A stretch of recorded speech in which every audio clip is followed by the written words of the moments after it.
Buenas tardes, nosotros somos estudiantes de la Escuela Preparatoria Oficial número 1, anexa al ENSEM.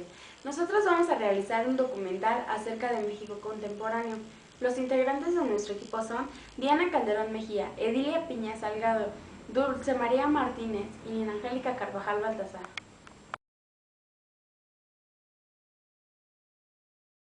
México contemporáneo. En esta etapa de México se promulgó la Constitución de 1917. Los ejércitos de Villa y Zapata fueron derrotados. Carranza fue el primer presidente electo. En el gobierno de Lázaro Cárdenas se realizó la expropiación petrolera. La reconstrucción del país. La Constitución fue promulgada en 1917, pero en algunas regiones de México la guerra continuó hasta 1920. Cuando terminó, muchas cosas habían cambiado. El país quedó en manos de una nueva generación de hombres y mujeres fogueados en la revolución.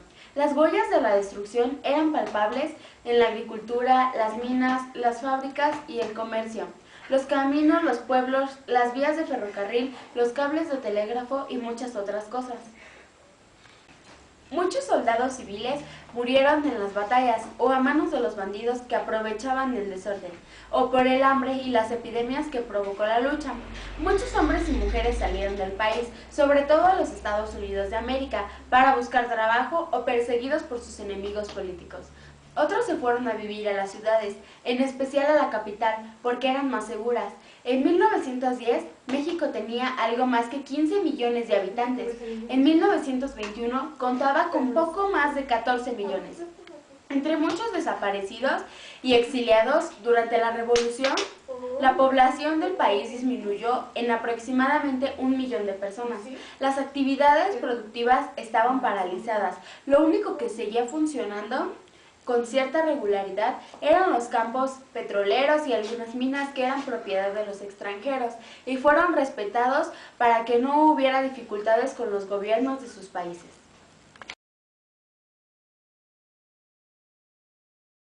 Se restablece la paz. El orden retornó poco a poco. Los ejércitos de Zapata y Villa fueron derrocados, pero en Morelos y en Chihuahua las guerrillas siguieron, peleando contra los carrancistas, aún después de que Zapata fue traicionado y asesinado en 1919. Villa firmó la paz con el gobierno en 1920, recibió el rancho de Canutillo en Durango y se retiró allí. En 1923 fue asesinado en una emboscada en Hidalgo del Parral, Chihuahua. Carranza fue el primer presidente electo después de que se promulgó la Constitución en 1917. Al final de su mandato, de 4 años entonces y no de 6 como ahora, Carranza no logró apoyar a su candidato para las siguientes elecciones. En consecuencia, los generales Álvaro Obregón y Plutarco Elías Calles organizaron la rebelión de Agua Prieta, llamada así por la población en donde se inició en el estado de Sonora. Carranza se retiró. Adolfo de la Huerta fue nombrado presidente interino y consiguió que los generales zapatistas y el mismo Villa dejaron las armas. Así se consiguió la paz en el país y pudieron convocarse unas nuevas elecciones presidenciales en las que triunfó Álvaro Obregón.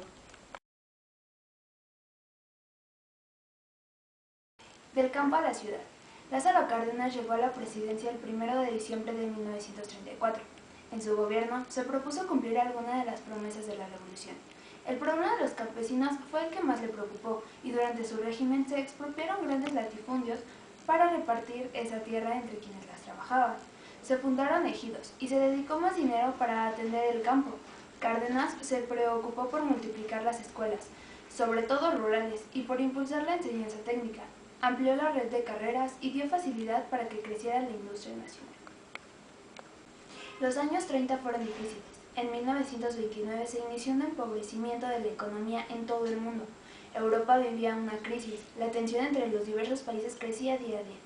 En España, la rebelión de una parte del ejército contra el gobierno de la República provocó la Guerra Civil, que fue de 1936 a 1939, y obligó a miles de españoles a salir de su país. Muchos de ellos fueron recibidos por México y enriquecieron la vida del país, sobre todo en el terreno de la educación, la ciencia y las artes. Los años 30 fueron de intensa actividad cultural. En ese tiempo se crearon, entre otros organismos, el Fondo de Cultura Económica y el Instituto Nacional de Antropología e Historia. Con la llegada de los refugiados españoles, se estableció la Casa Española en México, que después se convertiría en el Colegio de México, El Instituto Nacional de Bellas Artes y Literatura se fundaría en la década siguiente. Un grupo de poetas y ensayistas llamados los contemporáneos hicieron participar a la literatura mexicana de las formas literarias más modernas, mientras otros autores escribían en un estilo realista sobre la vida y los problemas de los obreros y los indígenas. En ese tiempo, además aparecieron muchas e importantes obras sobre la revolución y sus consecuencias, como El águila y la serpiente en 1928 y La sombra del caudillo en 1929, de Martín Luis Guzmán, y Ulises Criollo en 1936 de José Vasconcelos.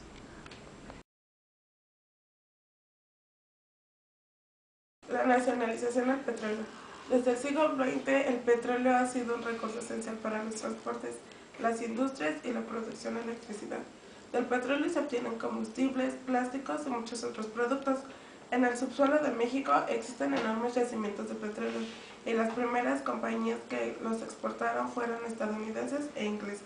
A partir del presidente Madero, los gobiernos mexicanos trataron de limitar el poder de sus campañas. Después de la Primera Guerra Mundial, la demanda del petróleo aumentó, pues fue evidente que los países debían tener suficientes reservas para sus transportes, sus industrias y su seguridad nacional. En México, las diferencias entre las compañías extranjeras y el gobierno fueron creciendo hasta llegar a un conflicto. Las empresas no querían pagar los impuestos que señalaba la ley, ni mejorar los salarios de sus transportadores mexicanos, muy inferiores a los de los extranjeros. Los obreros mexicanos se fueron a huelga. Tras estudiar el asunto, la Suprema Corte de Justicia decidió que el aumento que pedía era justo y ordenó que se les concediera. Sin embargo, las compañías no obedecieron y el presidente Cárdenas decidió expropiarlas. Lo anunció el 18 de marzo de 1938 y las empresas extranjeras tuvieron que cederle a México a cambio de una indemnización su maquinaria, sus pozos y sus instalaciones.